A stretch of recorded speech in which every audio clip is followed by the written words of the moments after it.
salah satu sahabat Nabi, di antaranya Abu Bakar Siddiq, yang beliau itu pernah suatu waktu meminta izin kepada Nabi Muhammad, ya Rasulullah,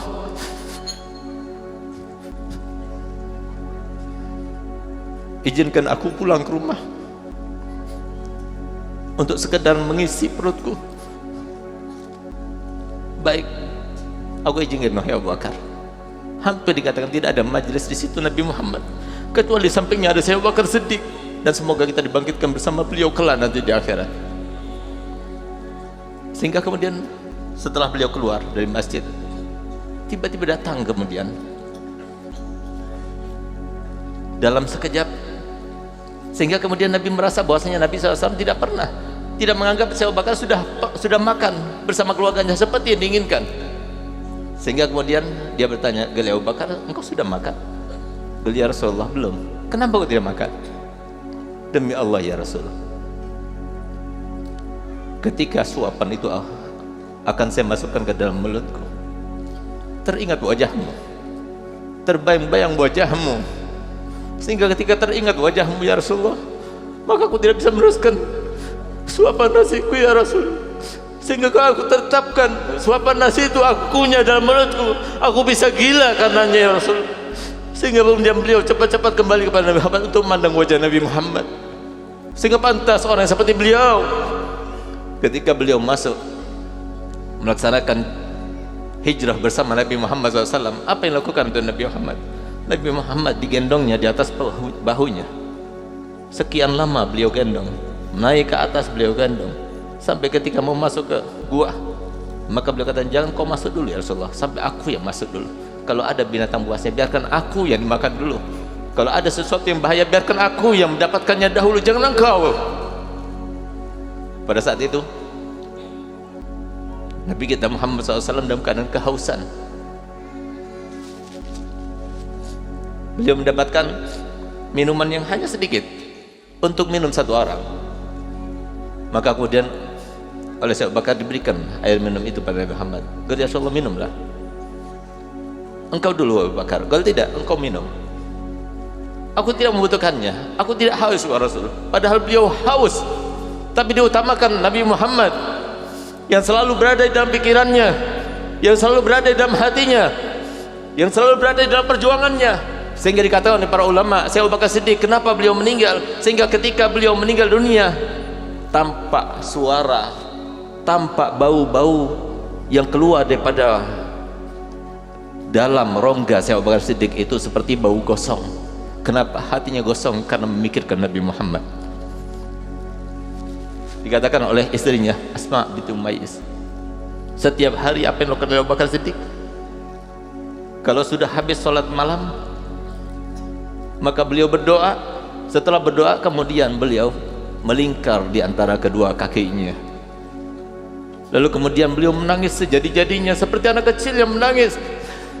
Dan dia berkata, wa syauqa ila Rasulillah, wa syauqa ila Rasulillah, alangkah rindunya aku kepada Nabi.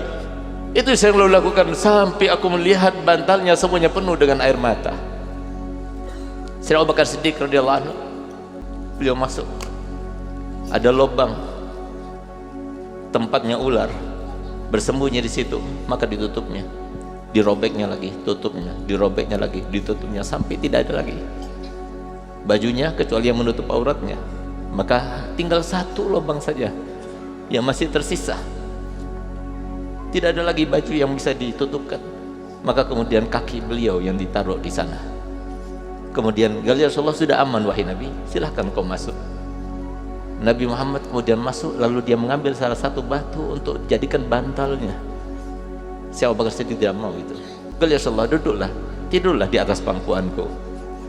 Duduklah Abu Bakar, Nabi kita Muhammad SAW, dan tidur di atas pangkuan Abu Bakar Siddiq.